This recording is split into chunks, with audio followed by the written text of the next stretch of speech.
سلامونه علیکم هلي کتونکو اردوونکو انور الله خان یم د ملک د نور سیمو سره په باجوړ کې هم وفاقي حکومت یوټیلیټي سټورز کارپوریشن چې کوم سټورز دي په هغه باندې د رمضان مبارک لپاره د اشیاء خوردنوش په قیمتونو کې کمه چې کم کړي دي هغه باجوړ کې هم په دغه سټورونو کې دغه مختلف اشیاء خوردنوش باندې ملاويږي ګورو چې د باجوړ ولس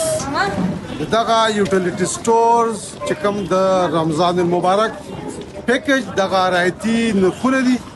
دغه حواله سره ست تاثیرات لري.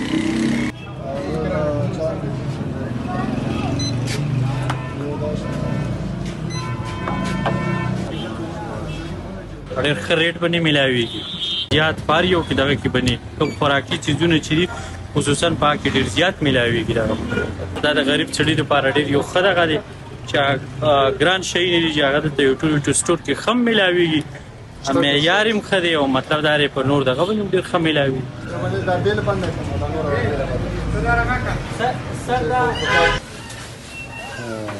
ډېره پیدا ده که نه خلک غریب دی او کم نه کم چې ډېر پیدا ورته کېږي په دې سټور کې او کمې ورته کېږي او هغه په دې وجې نه موږ سودا هم کوو دې نه